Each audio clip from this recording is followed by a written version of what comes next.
Why is it some people easily sell out their retreats, their programs, their coaching, while others post the same content, the same emails, use similar strategies, and get no results? And how is it you can shift from maybe not getting the sales or making the impact that you really want to becoming someone who is trusted as a leader to guide others? Welcome to the Jeff Newton Show, where we help coaches and healers attract more clients by leading with a powerful personal brand. I'm Jeff Newton, and today we're going to talk about the call to leadership. So I think the first thing we need to do is to define leadership. When I'm talking about leadership, I'm talking about something very specific. So let me start with what it's not.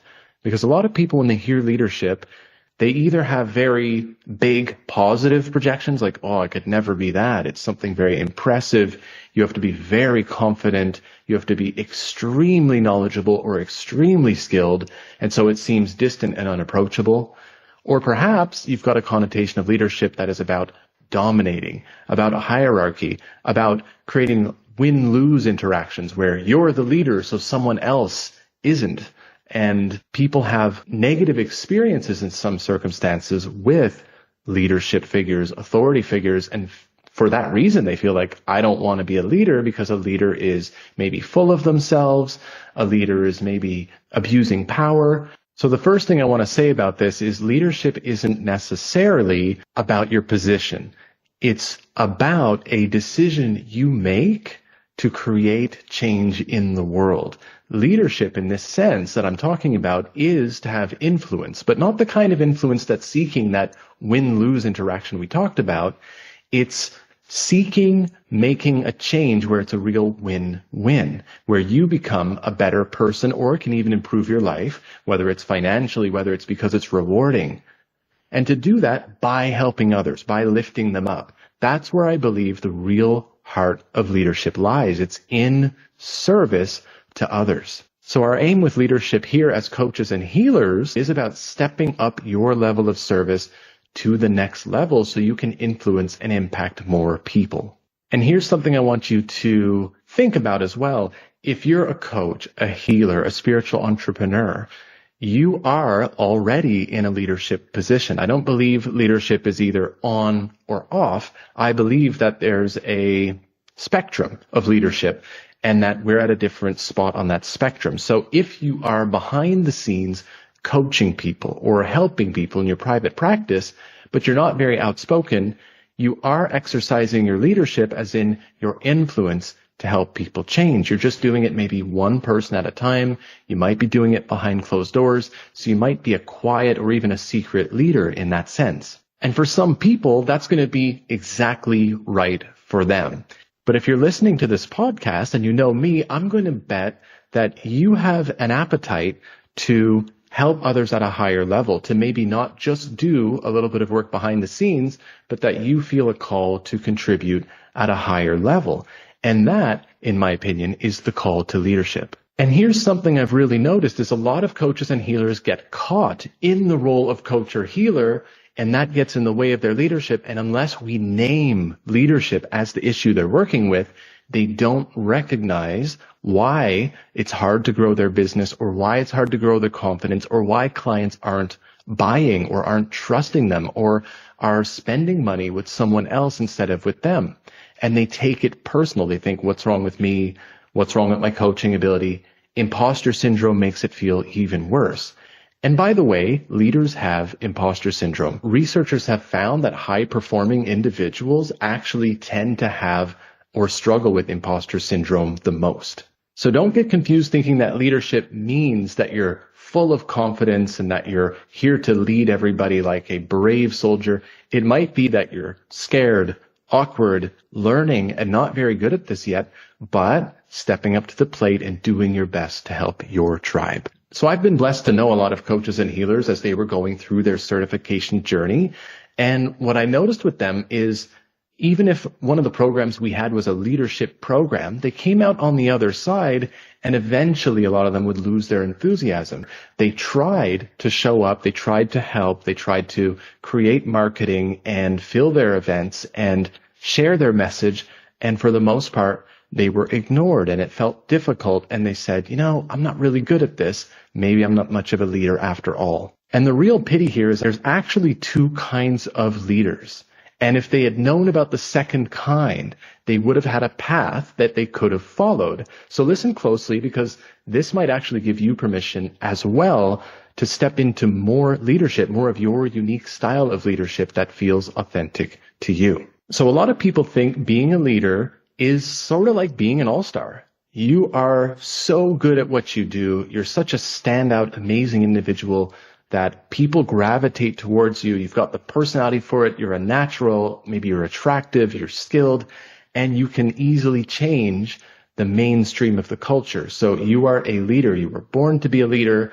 You either are or you're not, and that's it. So if you believe that that's what a leader is, and you don't have immediate success, it's going to seem to confirm that you're not a real leader. You're not one of these hot shots. You're not a superstar. You're not an overnight success.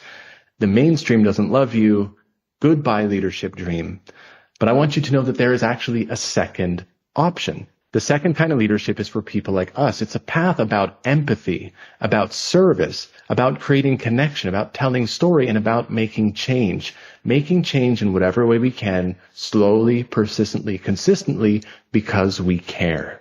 This path doesn't need you to be perfect. It doesn't need you to be an all-star. It just needs you to commit, to be dedicated, and to continue to learn along the way.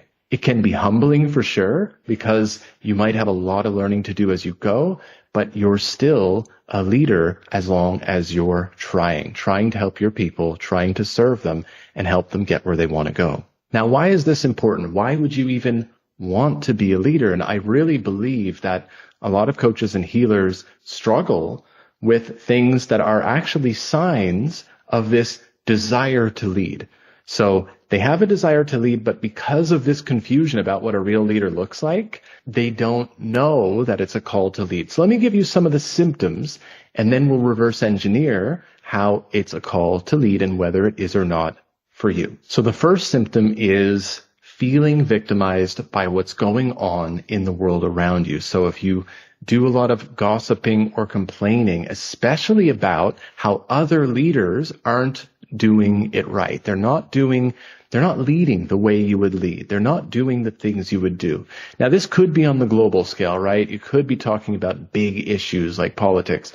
But for now, I'm going to keep it simple and say, even in just your space, the coaching or healing space or whatever modality you do, if you're complaining about how another leader is running their retreat, running their program, doing their marketing, because they're not doing it the way you would do it, it could be because you seek a different kind of change for the world. You want something different to happen, but you're waiting for someone else to do it. And when they don't, it aggravates you because you, in that moment, are helpless to change it yourself. And you're helpless to change it simply because you don't have that path of leadership open to you, at least in your mind. Another sign that I think we can all relate to, I can relate to this one and the last one I told you about as well, is being critical or jealous of people who step up to the plate and start being loud or start being leaders or trying when you think they're less qualified than you or you think they don't deserve to be there. So this is similar to the first one, but it's got a little bit of that jealousy angle. Now, what is that jealousy telling you? How can she do that and I can't? How can he be doing that and I'm over here not doing it? Because a part of you doesn't have permission to do it.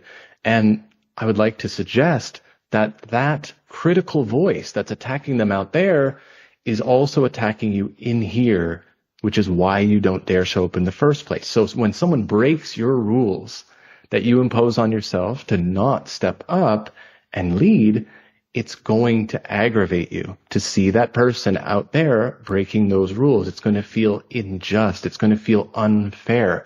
Why them and not me? But the truth is, they have permission and you have permission. They might not do it the way you do it. You might not like what you see, but all of that will irritate you less if you start to do it more yourself. Another thing a lot of coaches and healers bump into is they get disappointed when their clients don't get certain concepts or when their clients just don't seem to understand the value they're bringing, or they don't understand the healing journey as well or as deeply as they could. And to go along with the value piece, sometimes you're unable to really charge what you want to charge. You feel an income cap, basically, or ceiling. You can charge a certain amount before people start pushing back and saying, whoa, that's too much. Your service should only cost X amount of dollars. Your coaching should only be $100 an hour or $50 an hour or $25 an hour. Who knows? It's whatever the rate is in that person's head and whoever they're comparing you to. And it's not just about pricing. It could be selling in general. It's difficult to sell if you're not owning your leadership, because then you make yourself a commodity. And that's where you start thinking, okay, coaching is a saturated market. There's too many coaches. How am I going to stand out? How am I going to compete? And then you try to compete on being a great coach or having a better price. But the real secret ingredient that could help you is your leadership, because that is what the world needs more of. So let's translate these symptoms into desires and just talk about how stepping into more leadership, your next level of leadership, can help. So if you're complaining about the way things are, if you feel disheartened by the things you see going on around you, again, in the bigger world, but also in your industry, in your sphere, that means you desire change. You want something to change. Now, that is a great first ingredient for leadership.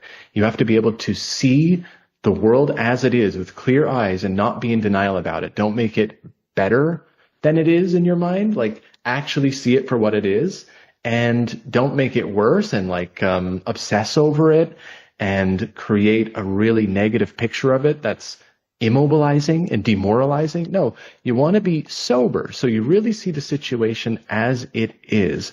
And then number 2 is you want to see it better than it is. So seeing the improved version of it.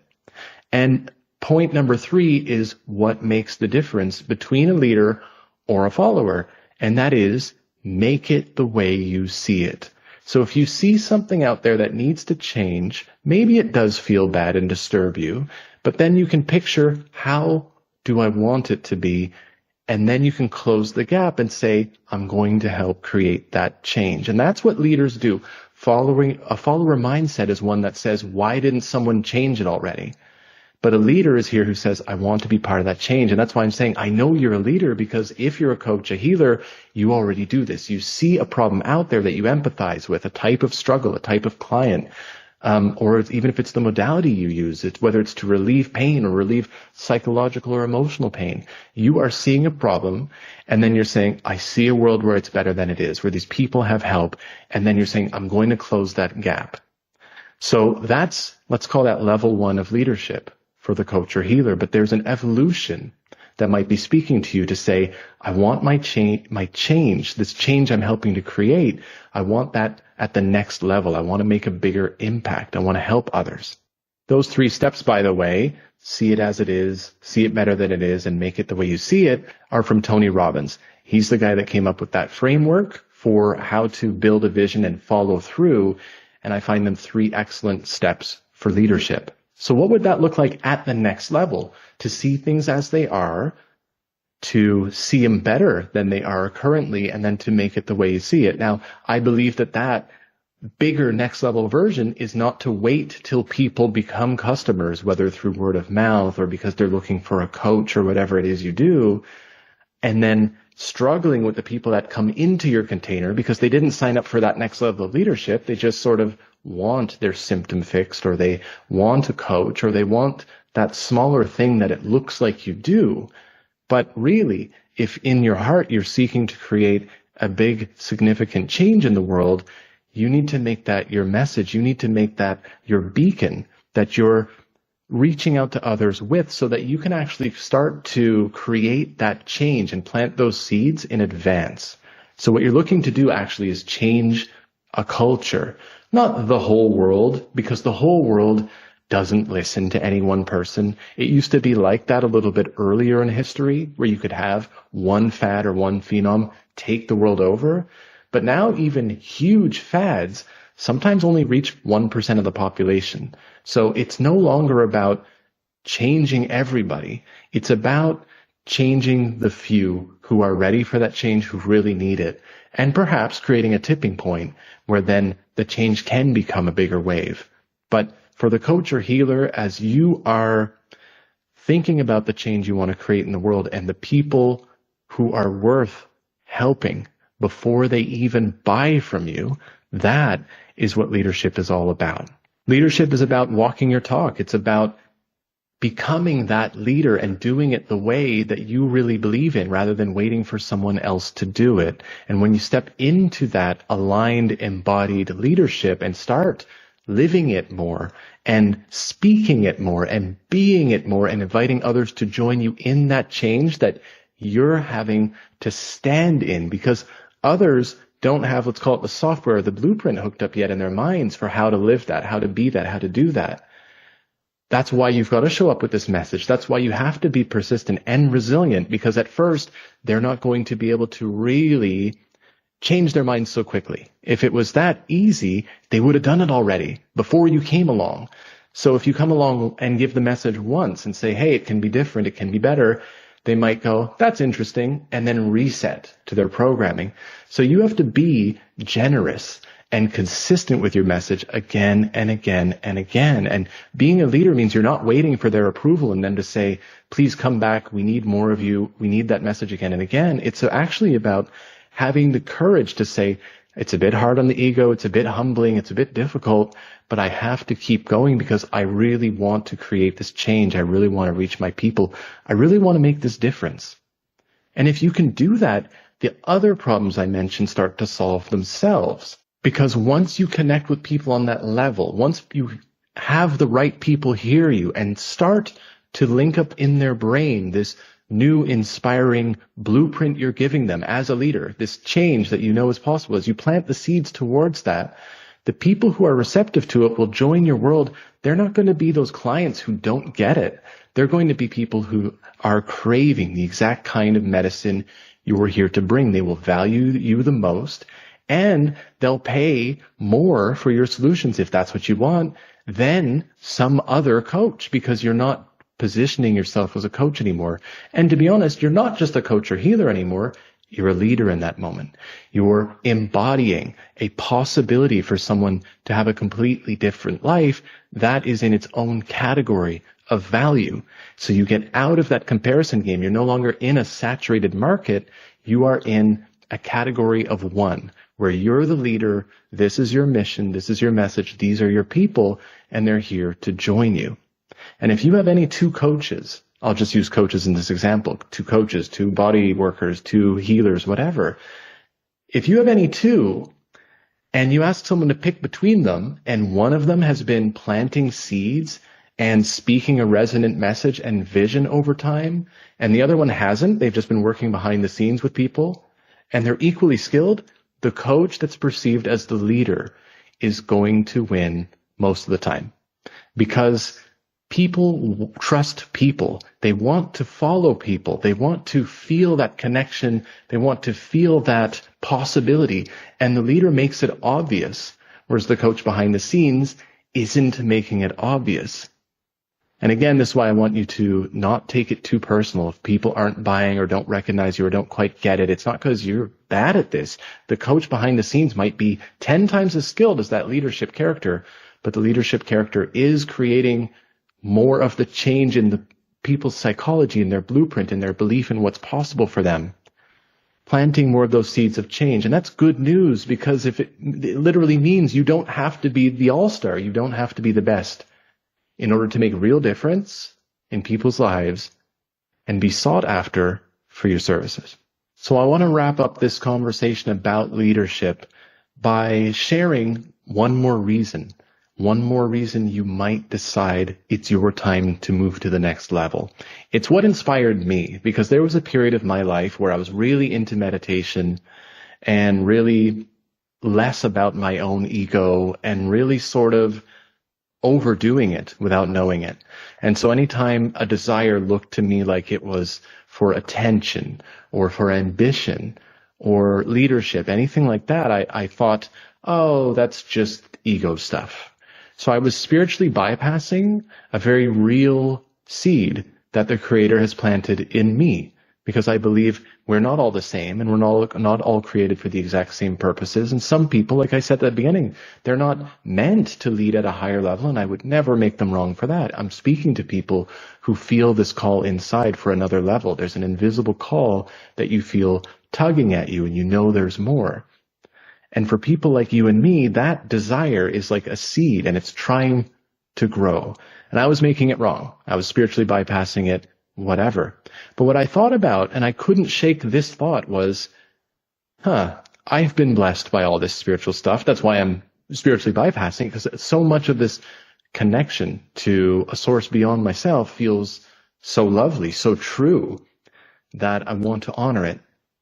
But it becomes a really selfish thing, almost like the Buddhists have, where if you have this idea of the bodhisattva, after enlightenment, the sage or the monk, whoever it is that gets enlightened, takes a bodhisattva vow and promises to come back and not just escape into nirvana and bliss and, yay, my enlightenment, personal enlightenment, I'm free, I'm happy, I'm good, but actually says, I'm going to come back and rejoin the world of suffering in order to free everyone else. That's the bodhisattva vow. And that idea kind of resonated with me. It was this idea like, I can be here on my own in this idea of, okay, I'm in bliss or I'm in happiness, but I don't think I was given the insights I was given by other spiritual teachers, other spiritual traditions, other psychologists, other leaders, right? Other coaches, all kinds of people that brought their body of knowledge, their unique, brilliant wisdom to me, whether it was because I bought from them directly, whether it was I was hearing audio programs, audio books, YouTube, going to retreats, whatever. All of these imprints on me so that I could die hoarding that insight from my little personal bubble of pleasure. It felt like such a waste. Like, no, this is passed on to me and meant to be passed on to others. So that has planted a seed in me like, wow, I really want to pay this forward. This really isn't just for me. It's in me, but it wants to be paid forward.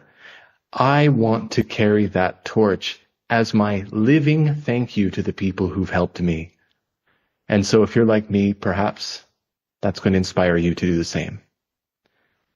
I hope you've enjoyed this talk on leadership. Thank you so much for tuning in today. If you want to reach out to me, you can connect with me over on Instagram at It's Jeff Newton or on YouTube at Jeff Newton. And if you're a coach, healer, or spiritual entrepreneur and you'd like to be featured as a guest on this podcast, reach out to me via Instagram because you might just be a perfect fit. I look forward to continuing the journey with you, and I'll see you in the next episode.